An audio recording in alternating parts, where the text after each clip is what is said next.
কখনোই ডুব দিতে চাইনি ভাইয়া।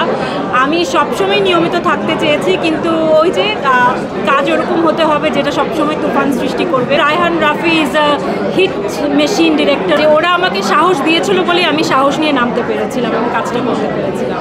আলাপ হবে এই মুহূর্তে, এই সেট আপে আমি সেটা নিয়ে আলাপ করতে চাচ্ছি না। আর রেকগনাইজের যে কথাটা বলছেন এতটুকুই বলবো, সেটাকে আমি আসলে আমার সেটা অন্য একটা গল্প ছিল, সেটা আসলে আমাকে বলা হয়নি যে ফিল্ম আকারে রিলিজ পাবে, কাজে আমি ওটাকে ওভাবে গণনা করি না। পরবর্তীতে আমার আসলে জানাও নেই যে সেটা আসলে আদৌ কোনো ফিল্ম আকারে কোনো হলে রিলিজ পেয়েছিল কিনা। সো ওই বিষয়ে আমরা কখনো অন্য সময় আসবো।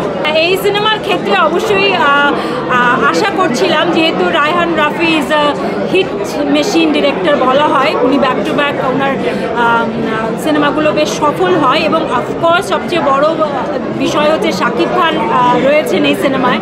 সো এটা হিট হবে এটা জানতাম। আয়নাবাজির সময় আসলে আমরা কেউই, শুধু আমি না, আমরা কেউই আসলে অতটা প্রত্যাশা করে কাজ করিনি। আমরা সবাই বুঝতে পারছিলাম যে কাজটি ভালো হবে, কাজটি করতে আমাদের ভালো লাগছে, সেই জায়গা থেকে করেছি। বাকি পুরোটা যা হয়েছে সেটা তো ইতিহাস, এটা আমাদের প্রত্যাশার বাইরে ছিল। তবে তুফান নিয়ে প্রত্যাশা ছিল। আমি তো কখনোই ডুব দিতে চাইনি ভাইয়া। আমি সবসময় নিয়মিত থাকতে চেয়েছি, কিন্তু ওই যে কাজ ওরকম হতে হবে যেটা সবসময় তুফান সৃষ্টি করবে। চেষ্টা করব যে নিয়মিত থাকার, এবং আশা করব যে যারা আমার শ্রদ্ধেয় পরিচালকরা আছে তারাও আমাকে মনে রাখবেন এবং কাজ করবেন। ফ্যামিলি এবং ফ্রেন্ডসরা তো অনেক খুশি। আমার হাজব্যান্ডও এসেছে আজকে, আম্মু আসার কথা ছিল, পরে আম্মু আর আসেনি আজকে।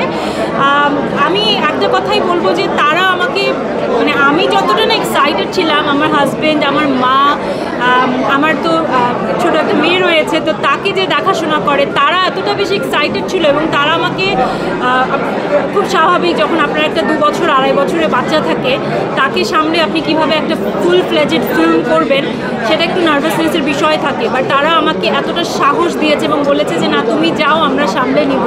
সো আমি আমার পরিবারকে অনেক অনেক ধন্যবাদ জানাতে চাই, আমার হাজব্যান্ডকে, আমার মাকে, এবং আমার পিচ্চিকে যে দেখাশোনা করে, ওর নাম মিলি, তাকে, যে ওরা আমাকে সাহস দিয়েছিল বলে আমি সাহস নিয়ে নামতে পেরেছিলাম এবং কাজটা করতে পেরেছিলাম।